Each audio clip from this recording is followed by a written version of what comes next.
Hi everyone, this is Dr. Jaisy Varges. I am presenting this video on foreign nursing students, usually the foreign graduate nursing students, and their anxiety and difficulties writing papers in APA format. Being a faculty in the United States since 1994, and teaching online since 2007. I see a lot of international nurses, very successful, and they are already completed the ADN or BSN program from India and various parts of the other parts of the world. Nigeria, and they have to come here and take the NCLEX board exam to work because we have to have that licensing number, the board national licensing number to practice as a nurse. So undergrad levels, international students come pursuing ADN or BSN programs as well. And also, if you have the opportunity that you can utilize the benefits from your working organizations, they pay tuition reimbursement, and a lot of students apply for advanced nursing programs. So I have BSN, MSN, DNP, PhD students in my classes that I teach. I also help with the NCLEX board exam review for nurses who are not able to pass multiple times. So my main reason for this video is to discuss about APA format when they attend a school. After going through all those process and requirements, they evaluate the academic transcript requirements on the students, which we already have, and they verify that with the school and the education system here. And they process that and admit the students to MSN or bachelor BSN program. The baccalaureate degree in nursing is always accredited by nursing programs like CCNEs, NLN, and ACIS. And the other thing is you have to have a current RN license in the US to be a student to complete clinical requirement. So a lot of my nursing students utilize that benefit from the employer and apply for these educational opportunity that they are getting. So APA format is, it's a new format for writing for these students, and because we are not used to that type of writing formats in India. They probably have it now, but we usually write essays and we had to watch the grammar and the language that we use. So I wanted to present this because a lot of students struggle in my classes with this, and I have to direct them to the universities. The advantage is the universities have Student Success Center, and they have private tutors. It's all included in the tuition. They have all these examples and times available for them, but our online students don't have that time to utilize them. So this is presented just to give you general information before submitting papers that requires APA formatting. So please make sure that we have to have a plan of rubrics. From the rubrics, you kind of get an idea. The instructions and the rubrics will give you an idea how to present that paper. A lot of students limit the vocabulary because they are not able to construct the sentences logically because the rubrics is asking one thing where the faculty is grading them, and then the instruction is a general instruction for the assignment. So students often tend to focus on the story writing part, and they use a lot of spoken language, which is not an APA format presentation. So it's important to cultivate good writing skills. When you are in graduate schools, especially they look at the grammar, the sentence construction, and concise and clear paragraph. You have to have a good organized paper with a great outline and the flow as the reader reads what you have wrote. Some of the challenges my students, especially my foreign graduate students, face is difficulty with the scholarly writing part, putting those English sense together, because we overdo with our use of grammar. So they tend to use improper grammar due to poor teaching methods we have in India. And I have to admit that my experience developing these essays in the APA format when I took a DNP program was not that good. So we have a history of unproductive learning, which is where the teachers used the poor teaching methods, and that was accepted in our country in those days. And developing weak sentence was okay as long as we present the actual points for the questions asked, and nobody paid attention unless it's an English class. And then we have students who like to write stories and write run-ons and sentence fragments that are not in the good stage with the proper writing mechanics, and they have spelling mistakes. They use capitalizations where it should not be used, unnecessary punctuation, and makes it a complete incomplete sentence in the paragraph. So some of the challenges my students face is not be aware of plagiarism. Plagiarism is discussed in the next slide, but I wanted to let you know that in the academic graduate level writing, the four things that the faculty or the reviewer is going to look is the paper plagiarized, if the manuscript requires editing, is there a context problems, and is the content are organized.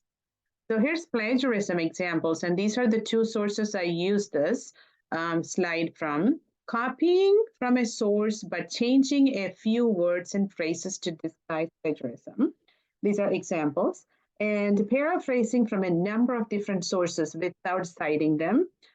Turning in work that you did for another class. For students who retake courses, if they didn't pass the first time, they retake it. All the assignments are presented again. That's considered plagiarism because even though you're in the same class, same material, you are expected to research new materials for that particular assignment. So that gives you the higher similarity score when they use as Turnitin, which is a system that Canvas, Halo, all these Blackboard, they use the system to evaluate the student plagiarized. So the numbers should be below 10% on some courses, 10 to 20 is reasonable, but the DNP doctoral level programs, it has to be below 5. So when you use checklist or previously used material, these numbers will go about 20%. So using an image, video, or piece of music in a work has produced without their permission is considered inappropriate citation, or also increases the plagiarism. How to avoid this? Keeping track of sources you consult in your research, paraphrase and quote from sources, and make sure to add that under the references, and give the credit to the original author when you have that inside text citation is used, and put their details in the reference list.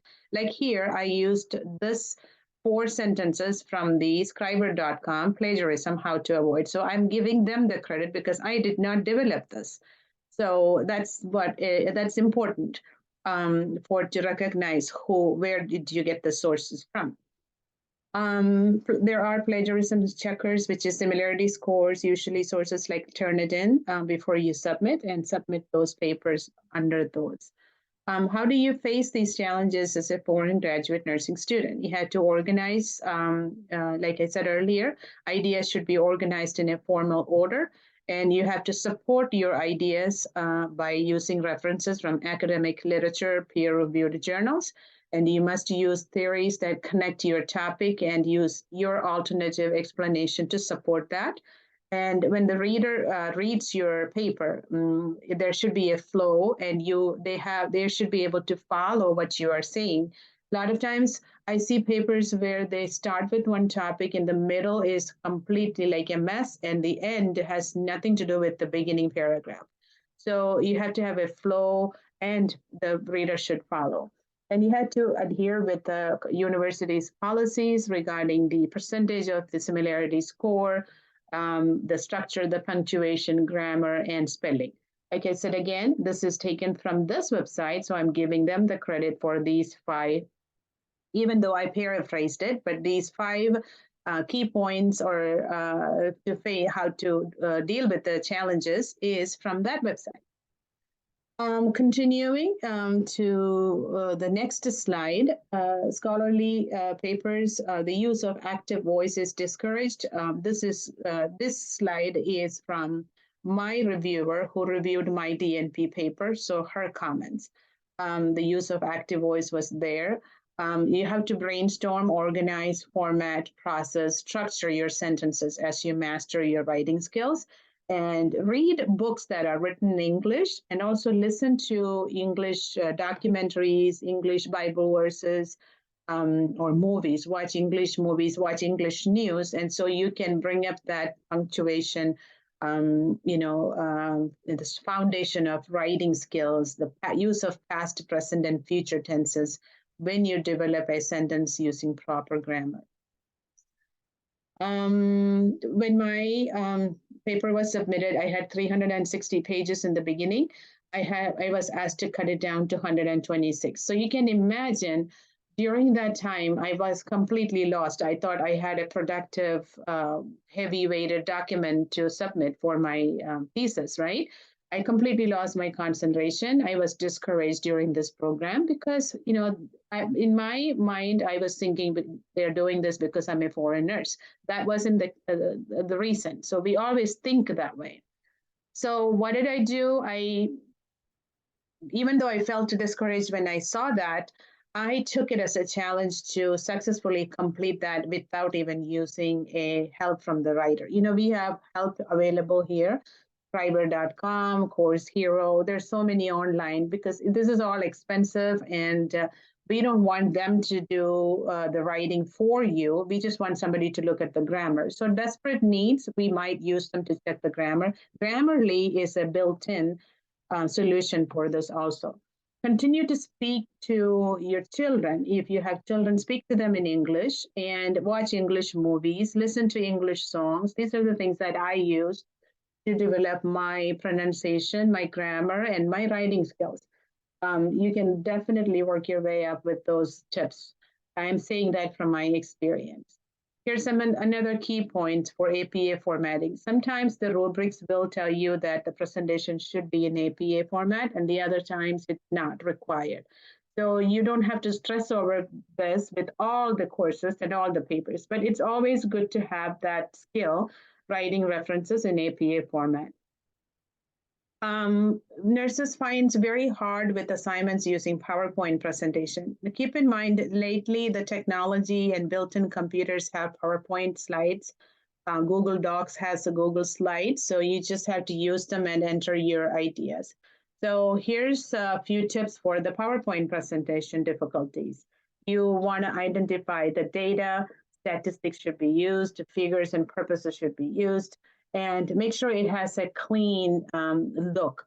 A lot of times we add, like I did here, there's a lot of words in the sentences. That is discouraged when you present it. The reason I'm doing this is because I'm explaining more things for the students who doesn't understand what I'm saying, or they wanted to have a clear visual picture of what we are talking. So when you look at a PowerPoint presentation, you want to see a simple number of words are limited, and you're using key phrases and to include only essential information. You don't want no more than 6 words in a line. Sometimes 8 to 10 words are acceptable. And you want to avoid long sentences. And this is a large font in this slide. You want to avoid a large font unless it's an important point that bringing up to the audience. Usually I generate my slides between the size of the font between 18 and 21 to 23, and avoid any unnecessary punctuation and putting words in capital letters. When you use a PowerPoint presentation, you want to build the content so that the learner seeing it can see it as a simple, able to follow, able to build their own thoughts and create the knowledge based on that reading. So in any situations, limit the number of slides. So good rule of thumb is 1 slide per minute. See, now I have more than 2-3 minutes in this one slide. That is not good when you present it as a student. For teachers, they also follow this. Sometimes my faculty had long sentences and short sentences also, but then you have to pay attention to everything they say. For me, this is something that you have to read and listen or study when you are confused with how to do or what to do. This is just like a general document. And another thing that I often see is some presentations require voice over recording. So if that is enabled, you should be able to voice over this presentation. Try not to get distracted by the content.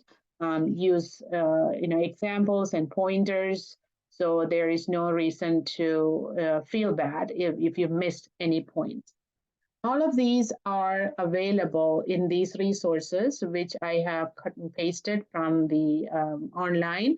I use all of these for my students. The sample APA is new. The references, I use this for students. There's tons of examples listed here. They did a good job. And this one is what we use currently for my students. And also Purdue All is one of the fantastic website that has a lot of examples on all kinds of papers at all levels. So make use of these resources and do well for the upcoming or anytime you feel hesitant to go to these courses because of the APA formatting. It gives you stress over that. Try to relax, stay positive, gain and apply knowledge as we study and become good nurses. Have a great day.